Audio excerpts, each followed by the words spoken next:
Malam yang sama kini membungkus Trowulan dan sekitarnya. Namun kali ini kabut yang turun melayang begitu tebal di Pedukuhan Bejijong mengubah wujud Candi Brau yang gagah menjadi hantu yang menakutkan. Sebenarnya tidak ada perubahan apapun, namun angan-angan memang bisa mengubah segalanya.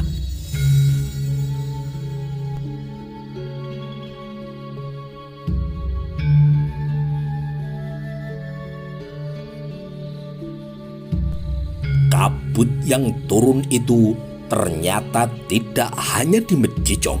Entah dari mana kabut itu beranak pinak, namun di Jatipasar juga kemudian ikut-ikutan temaram. Sepasang pintu berbentuk bentar yang disebut Waringin Lawang kini juga tenggelam oleh kabut itu. Pohon beringin yang berada di sebelah candi itu sontak mengubah tampilannya menjadi teramat menakutkan. Jika ada yang berangan-angan kehadiran kelelawar dengan ukuran raksasa yang melintas pintu gerbang itu, maka akan hadirlah kelelawar itu. Kabut yang turun melayang itu akhirnya menyergap merata seluruh wilayah di sekitar Trowulan. Dari arah selatan, kabut itu bergerak melibas Pakis, lalu bergerak ke Sentono Rejo, menenggelamkan Tanggal Rejo di arah barat, dan memberangus bayangan Waduk Temon di arah timur, dan juga Waduk Keraton di utaranya. Candi Bajang Ratu yang berada tidak jauh dari Waduk Keraton semakin lama semakin lenyap bayangannya. Lihat di luar, Kiai, letup seorang nenek ketika membuka pintu, mendapati warna putih di sepanjang jalan dan sejauh mata yang memandang. Di langit, tepatnya di arah bulan berada, warna putih yang berasal dari bias rembulan kini terlihat lebih terang dari bagian yang lain. Akan ada kejadian apa lagi nih? Letup suaminya yang berjalan tertatih menuju halaman. Suami istri itu menempatkan diri tepat berada di tengah-tengah halaman rumahnya. Ada banyak kisah yang terjadi ketika kabut turun tebal seperti ini. Semoga kali ini tidak terjadi sesuatu seperti yang dulu-dulu pernah terjadi, Nyai. Kakek tua itu rupanya menyimpan banyak kenangan yang ia simpan rapi di lipatan benaknya. Waktu itu, ketika Sang Rama Wijaya meninggal dunia, Mojopahit sedang ditenggelamkan ke dalam kabut yang demikian tebal. Kejadian serupa juga terjadi ketika Rakuti melakukan pemberontakan. Malam menjelang peristiwa itu terjadi, kabut turun di mana-mana dan membuat Mojopahit gelap gulita. Jauh sebelumnya, ketika Sang Ardana Reswari harus pulang menghadap pada Sang Hyang Widi, Singosari juga dikepung oleh ampak-ampak yang turun di beberapa tempat. Dari Arjuno di arah barat, bahkan Semeru yang cukup jauh di arah timur juga ikut memberikan sumbangannya. Kaget yang terjadi bagai karena gelap ngampar itu justru terjadi di keesokan harinya. Kabar kematian Ken Dedes yang sangat dihormati disambut dengan banjir air mata. Maka rupanya kehadiran kabut tebal di malam sebelumnya adalah merupakan isyarat atas peristiwa besar yang terjadi pada esok harinya. Dalam kenangan kakek tua itu ada banyak sekali peristiwa besar yang ditandai dengan kemunculan kabut yang tebal.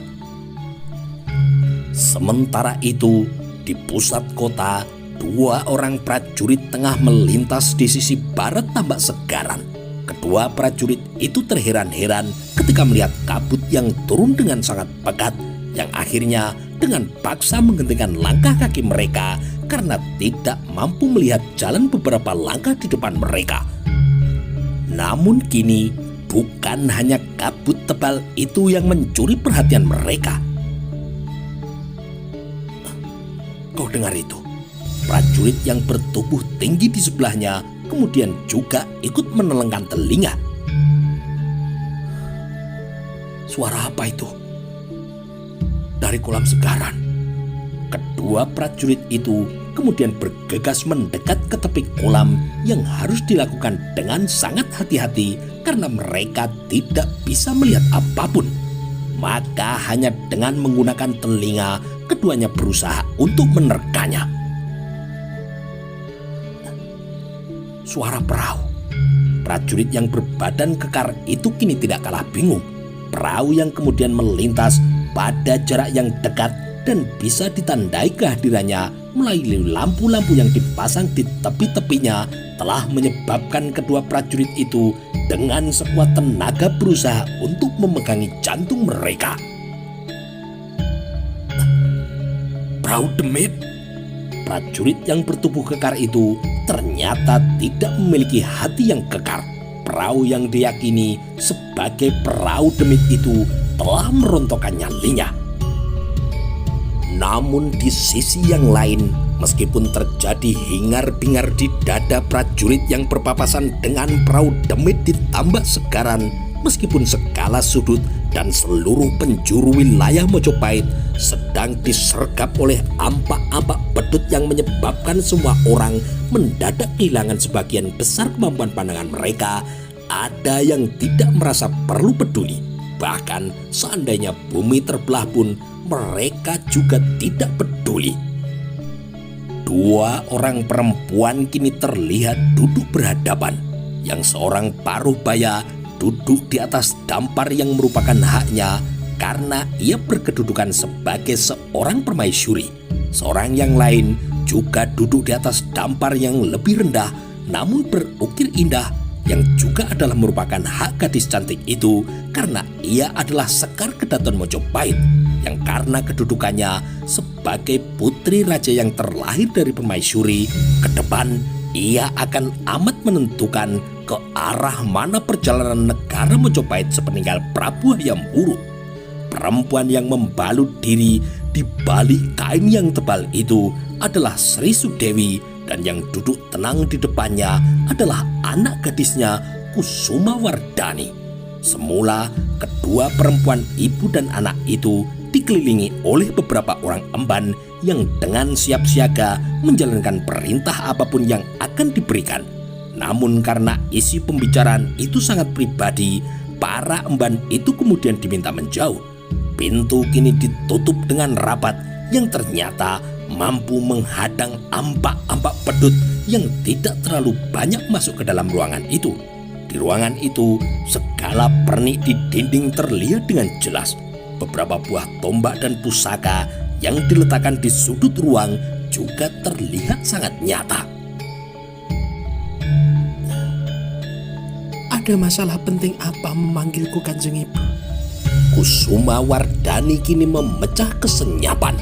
Sri Sudewi yang sedang melamun itu kini terbangun dan kemudian memperbaiki duduknya.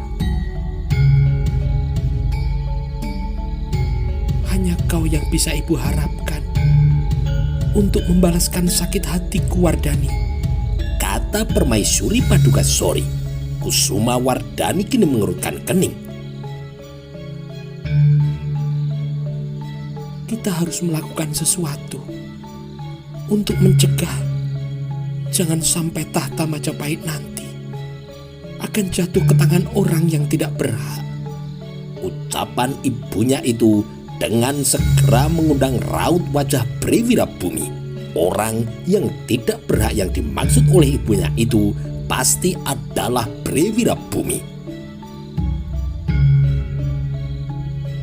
Ramamu akan mengangkat keturunan padepokan di Blambangan itu menjadi seorang raja dengan alasan ia memiliki ayunan kaki yang lebih lebar darimu, memiliki kepalan tangan yang lebih kuat darimu. Kusuma Wardani tidak menjawab. Ia memilih menempatkan diri menunggu ibunya tuntas menyelesaikan ucapannya. Pesona perempuan padepokan yang tidak tahu diri itu telah menyebabkan mata Ramamu tidak lagi melihat. segala sesuatu dengan benar, tidak mampu berpikir menggunakan nalar yang benar. Anak laki-laki yang berderajat rendah itu tidak memiliki hak atas tahta. Tetapi Ramamu berniat menempatkannya sebagai kumara raja. Semua rencana Ramamu itu harus kita hadang. Perlahan Kusuma Wardani kini menundukkan kepalanya. Tak pelak apa yang diucapkan oleh ibunya itu membenarkan desas-desus yang menggelisahkan hatinya. Desas-desus yang riuh dibicarakan oleh para emban dan mulai diperbincangkan oleh para abdi dalam istana. Isi pembicaraan itu bahkan juga menjadi pembicarakan bisik-bisik di antara para prajurit. Kusuma Wardani mendengar berita itu justru dari kadek kuda yang merawat kudanya. Lalu apa yang harus aku lakukan, Kanjeng Ibu? Kusuma Wardani kini kembali menengadah. Kau harus menikah dengan Wikramawardhana, ucap ibunya. Meskipun telah menduga ke arah mana ucapan dari ibunya, ketika ibunya ternyata benar membicarakan masalah itu, Kusuma Wardani kini mengalami kesulitan untuk mencegah rasa gelisah dan juga rasa tidak nyaman yang kini muncul menyeruak dengan sangat kasar. Permintaan ibunya itu merupakan permintaan yang paling mencemaskan hatinya. Manakala di kedalaman hatinya telah terisi sebuah nama lain yang disodorkan oleh ibunya itu telah menyebabkan Kusuma Wardani menjadi sesak napas, sangat sulit menerima penawaran itu. Apalagi laki-laki yang disodorkan itu adalah adiknya sendiri, adik sepupu, anak dari bibinya. Apa yang Kanjeng Ibu harapkan dari perkawinanku dengan Adimas Wikramawardhana? Tanya Kusuma Wardani. Permaisuri Paduka Sori memandang anaknya dengan sangat tajam. Nafasnya kini mengombak tidak tenang, mewakili kepahitan hidup yang dirasakan nyaris sepanjang usianya. Permaisuri Paduka Sori tidak hanya mencemburui bayang-bayang sosok Dyah Pitaloka yang telah lama tiada, namun juga harus merasa sakit hati karena Prabu Hayam Wuruk tidak pernah mempedulikan dirinya sejak kehadiran perempuan desa, anak seorang Brahmana yang tinggal di sebuah desa terpencil tidak jauh dari Teluk Pangpang yang kini ditempatkan di istana sayap kanan dan dianugerahi gelar Ratu Bini Aji. Kejengkelan itu selanjutnya kian menjadi-jadi karena sang Prabu benar-benar telah buta. Matanya silau oleh pelayanan yang diberikan oleh istri mudanya itu. Begitu besar pesona perempuan dari padepokan itu yang telah menyebabkan suaminya mengingkari janji yang telah diucapkannya ketika dulu Kusuma Wardani lahir dari perutnya. Ketika itu Prabu Hayam Wuruk berjanji akan mengangkat Kusuma Wardani sebagai penggantinya, memegang tampuk pimpinan atas kekuasaan tertinggi di Mojopahit. Lidah memang tidak bertulang, janji bisa ditekuk-tekuk untuk tidak harus ditepati. Berita tentang rencana pengangkatan Wirabumi menjadi seorang kumara raja kini telah santer menjadi pembicaraan dimanapun. Jika kau merasa tidak mampu untuk menjadi seorang Prabu Putri, Wikramawardhana yang akan bertindak atas namamu, aku tidak keberatan Wikramawardhana menjadi raja daripada Menak Jinggo dari istana kanan itu. Todongan itu menempatkan Kusuma Wardani di sudut sebuah neraka yang bila ia penuhi, selanjutnya ia benar-benar akan berada dalam sebuah neraka itu sendiri. Kusuma Wardani banyak belajar dari kehidupan rumah tangga Romo dan biungnya. Haruskah Kusuma Wardani napak tilas contoh yang diberikan oleh orang tuanya itu, bersedia dikawini saudara sepupunya dengan alasan untuk mempertahankan tahta agar jangan sampai jatuh ke tangan orang yang tidak berhak. Lebih dari itu, Dari dalam hatinya telah bersemayam nama seorang lelaki yang padanya ia berharap kelak akan ditempatkan sebagai seorang istri. Lelaki itu seorang prajurit yang dalam sehari-harinya bertugas menjaga keselamatannya. Ia seorang senopati muda yang tidak menarik perhatian siapapun. Bagaimana Kusumawardhani?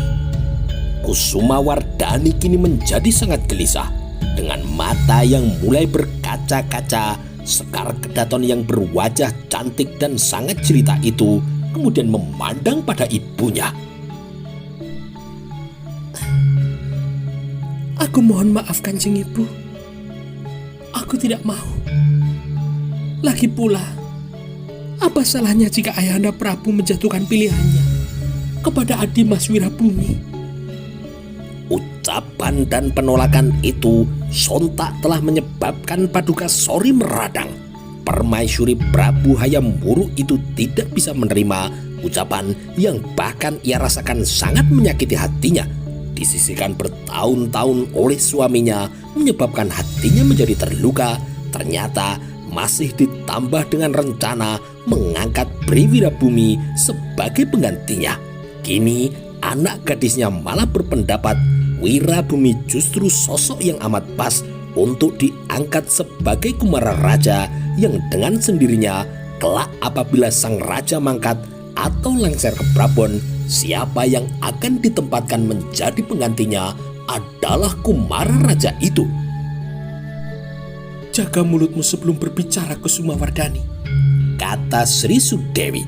Kusumawardhani kini mengetahui ibunya tengah marah. Bertahun-tahun ibu menderita. Jangan penderitaan itu disempurnakan dengan diangkatnya anak lelaki yang tidak tahu diri itu menjadi seorang pangeran pati. Kedudukan calon raja itu milikmu. Kaulah yang berhak mewarisi kedudukan sebagai seorang Prabu Putri. Apabila nanti ramamu telah tiada atau turun tahta. Sri Sudewi kini sibuk menata tarikan nafasnya.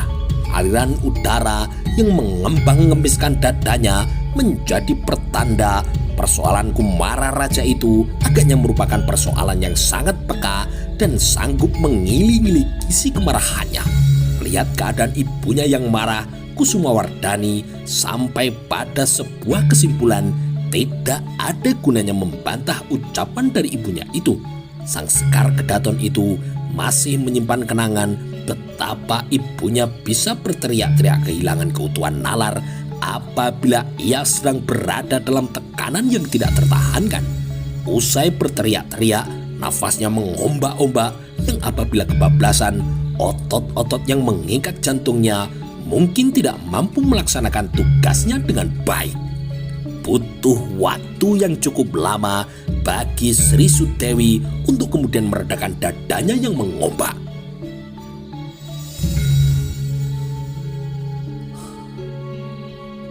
Bagaimana Kusumawardhani? Kanjeng Ibu, apabila semua telah ditentukan, kenapa harus ditanya bagaimana? Pertanyaan itu kemudian menyeruak di hati Kusumawardhani. Sebuah pertanyaan yang baginya tidak membutuhkan jawaban. Kusumawardhani hanya menyembah tapi tidak memberi jawaban apapun. Matanya yang sembab kini sulit untuk dikendalikan. Namun Kusumawardhani sadar sepenuhnya untuk melawan keinginannya menangis. Sri Sudewi kini tetap memandangi wajah anaknya yang terlihat cukup jelas itu. Meskipun kabut, akhirnya mulai menerobos masuk dan ikut menyimak pembicaraan yang tengah terjadi itu. Hening malam itu kini pecah oleh suara burung hantu yang bertengger di dahan beringin yang tumbuh di belakang. Permaisuri Paduka Sori Sri Sudewi kini memejamkan mata seperti orang yang tidur. Namun dengan apa yang ia lakukan itu, ia berusaha menyelinap masuk ke wilayah kenangan yang terjadi di masa lalu. Kepahitan hidup yang berkepanjangan yang telah menyebabkan dadanya selalu merasa nyeri. kedudukannya sebagai permaisuri yang sangat terhormat terbukti hanya kehormatan semu, karena di balik kedudukan itu ia harus menyembunyikan keadaan yang lain, kenyataan pahit yang sangat bertolak belakang dari yang harus ditampakkan di hadapan orang banyak. Kenangan di masa lalu itu kini bergelombang datang. Meskipun telah lebih dari 20 tahun waktu berlalu, Sri Sudewi masih kesulitan untuk melupakannya. Semua yang terjadi bagai berada di wilayah kemarin petang, bahkan baunya masih menyengat. Bau bunga tanjung dan bau bunga cempaka yang berguguran digoyang oleh sang kelelawar masih melekat di simpul-simpul saraf hidungnya. Sebenarnya dari awal Sri Sudewi tidak mempersalahkan dan tidak terbebani dikawinkan dengan kakak sepupunya. Ketika hubungan pribadi yang mestinya terjadi antara pasangan suami istri itu tidak berjalan semestinya, Sri Sudewi mencoba memahami sebagai permasalahan yang mungkin timbul dan dialami setiap orang. Juga ketika hari-hari berlalu hingga lewat 3 pekan belum terjadi apapun, Sri Sudewi masih menahan dirinya. Meskipun ia juga mulai bertanya-tanya dalam hatinya tanpa berbagi kepada orang lain, tanpa mengadukan masalah yang dihadapinya kepada Dyahuyat Raja Dewi Maharajasa ibunya atau kepada romonya. Setidaknya karena ia adalah seorang perempuan, tidak pantaslah ia mempertanyakan persoalan yang seperti itu. Yang bisa ia lakukan kini hanya diam dan menunggu. Pada suatu hari, hubungan pribadi itu akhirnya benar-benar terjadi. Akan tetapi bagi Sri Sudewi, yang dialaminya sungguh adalah sebuah kepedihan yang tiada tara. Ketika itu, Paduka Sori tengah berbincang dengan seorang emban. Apa yang sedang dilakukan oleh Sang Prabu saat ini?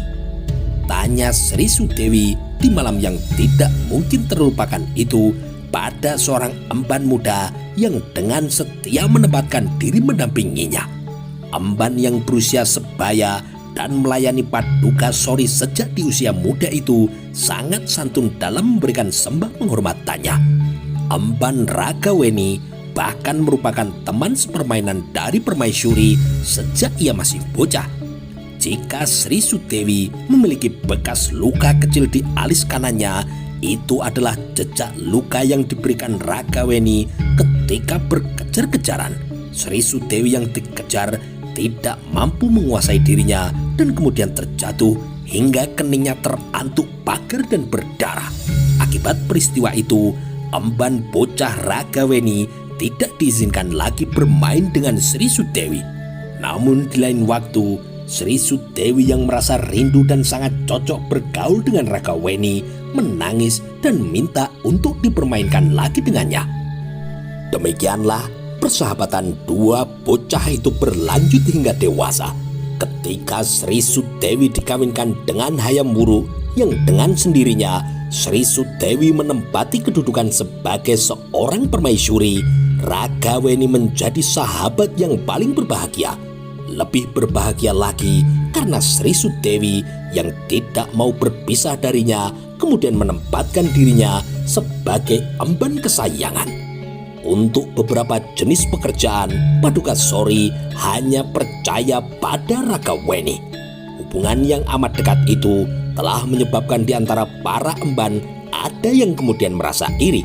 Emban yang lain ingin diperlakukan sama atau mendapat kesempatan berada pada jarak yang sama. Akan tetapi para emban yang merasa iri itu akhirnya tersadar hubungan yang terjalin antara Sri Sudewi dan Ragaweni lebih kental pada persahabatan, apalagi hubungan itu terjalin sejak masih bocah.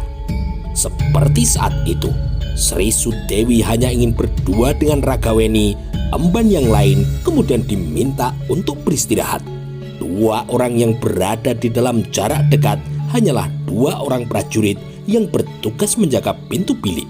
Prajurit itu di samping bertugas menjaga keselamatan permaisuri sekaligus bersiaga barangkali ada perintah dari sang permaisuri yang harus mereka jalankan. Hamba Gusti Putri. Saat ini, Sang Prabu sedang menyaksikan latihan Langendrian di balik kapas. Sri Sudewi yang ketika itu masih muda dan terlihat cantik memandang malam yang pekat dari kejauhan. Pertanyaan yang selalu mengganggu benaknya adalah sampai kapan keadaan ini akan berlangsung. Jika hanya sehari dua hari tidaklah masalah. Namun bagaimana jika sampai berbulan-bulan belum terjadi apapun? Bagaimana pula jika seumur hidup? Apakah belum terjadi apapun, Gusti Putri? Tanya Ragaweni. Sri Sudewi tersenyum. Kini Sri Sudewi terlihat menggeleng perlahan. Ragaweni, kalau belum terjadi apapun, meskipun kami tidur berdua, kira-kira persoalan apakah yang mengganggu pikiran suamiku? Tanya Sri Sudewi. Ragaweni mengerutkan dahi dalam rangka berpikir mencoba mencarikan jawaban yang dibutuhkan oleh majikannya. Namun sebagaimana betapa sulit menebak kedalaman laut, pun demikian sulit menebak isi benak dari Prabu Hayam Wuruk. Mohon maaf Gusti Putri. Hamba pernah mendengar adanya laki-laki yang tidak mampu melaksanakan kewajibannya dalam berhubungan suami istri. Apakah keadaan yang demikian yang sedang dialami oleh Gusti Prabu? Tanya Ragaweni. Sri Sudewi kini mengerutkan kening melihat emban Ragaweni menyembunyikan senyumnya. Apa maksudmu?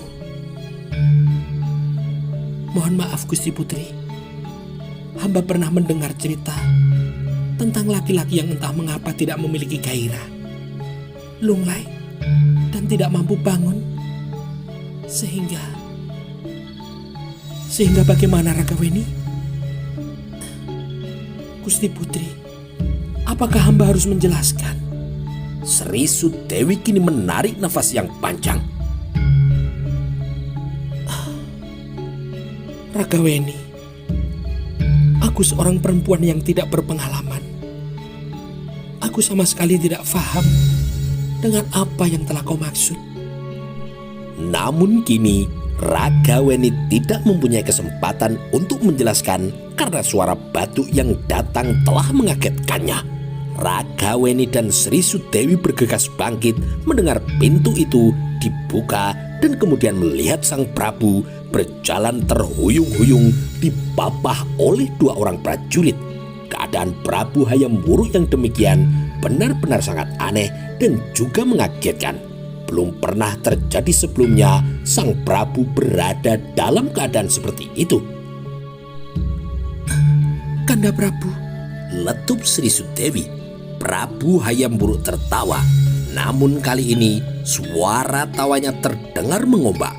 Terlihat amat jelas betapa Sang Prabu Hayam Wuruk sedang tidak mampu mengendalikan dirinya. Apa yang terjadi?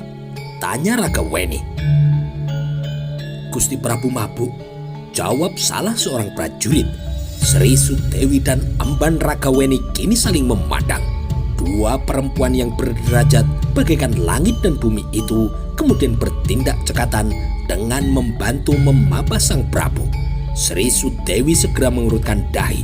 Seumur-umur agaknya inilah saat pertama kalinya Raja Majapahit itu mabuk. Dalam pesta atau pagelaran tari yang biasanya selalu akrab dengan tua, tidak sekalipun Prabu Hayam Wuruk mau terlibat minum. Dalam setiap kesempatan, Sang Prabu selalu menyampaikan pendapatnya bahwa mabuk adalah kegiatan dan keadaan yang tidak baik. Dengan mabuk, seseorang bisa berbuat seenaknya tanpa menghargai dan bahkan merugikan orang lain. Prabu Hayam Wuruk kini tidak mau dibaringkan di pembaringan. Dengan isyarat tangannya, ia kemudian meminta kedua prajurit yang semula memapahnya itu kemudian untuk beranjak pergi. Terima kasih. Aku masih mampu menguasai pikiranku. Kalian boleh pergi. Dan kau juga. Jangan berpikir aku mabuk. Aku sama sekali tidak mabuk. Tua sebumbung itu tidak akan mampu memberangus kesadaranku. Dua orang prajurit itu kemudian bergegas menyembah dan melangkah mundur. Namun agaknya Prabu Hayam Wuruk tidak mampu berdiri tegak. Hanya sejenak setelah ia berusaha berdiri di atas kakinya sendiri, tubuhnya ambruk menubruk bibir pembaringan. Kedua prajurit itu merasa ragu, namun Sri Sudewi memberi anggukan kepala. Dengan isyarat tangan itulah kedua prajurit itu kemudian pergi. Prabu Hayam Wuruk kini benar-benar tidak mampu menguasai dirinya. Raja yang berwajah tampan itu kini terhuyung-huyung ketika berusaha naik ke atas pembaringan. Kembali Paduka Sori dan Emban Ragaweni membantunya. Terima kasih. Tanah tempat berdiri ini rasanya seperti bergoyang-goyang. Ini pengalaman pertama aku minum yang berlebihan. Rasanya tanah tempat aku berpijak seperti tidak rata. Semua yang kulihat mengombak-ombak. Prabu Hayam Wuruk menikmati keadaan yang tengah dialaminya itu. Meskipun dengan kesadaran penuh, ia berusaha untuk menguasai dirinya. Baik Sri Sudewi maupun Emban Ragaweni melihat secara nyata sang Prabu kini telah kehilangan sebagian besar kesadarannya. Kanda Prabu seharusnya tidak perlu ikut minum, kata Sri Sudewi. Prabu Hayam Wuruk menutupi wajahnya dengan tangan. Ia menyembunyikan raut muka senang dan keinginan tertawanya. Aku minta maaf. Baru kali ini aku minum. Didorong rasa ingin tahu bagaimana rasa kehilangan kesadaran dan juga akal yang waras. Ternyata menyenangkan. Saat ini aku sedang sangat bergairah. Ucapan itu kini telah menyebabkan Sri Sudewi dan Emban Ragaweni terhenyak. Mereka kemudian langsung saling berpandangan. Tanggap pada apa yang diinginkan oleh Prabu Hayam Wuruk, Ragaweni kemudian menyembah dan bergegas beringsut mundur. Ragaweni kemudian melakukan sikap itu hingga melekat pada pintu. Ia menyembah sekali lagi dan keluar kepada dua orang prajurit yang menjaga keamanan raja yang masing-masing tengah memegang tombak panjang. Ia kemudian memberikan senyumnya. Biar terjadi gempa bumi sekalipun, sang Prabu jangan pernah diganggu. Kedua prajurit itu kemudian saling memandang. Namun Ragaweni kini memandang perlu untuk memberikan penjelasan tambahan. Saat ini, sang Prabu dan Prameswari sedang melakukan kegiatan yang sangat pribadi. Jenis kegiatan seperti yang dilakukan orang tua kalian yang menyebabkan kalian terlahir ke dunia. Jangan berani membuka pintu kalau kalian tidak dipanggil. Kalian mengerti? Kedua prajurit itu kini mengangguk. Adakah apa yang terjadi malam itu akan membahagiakan sang permaisuri?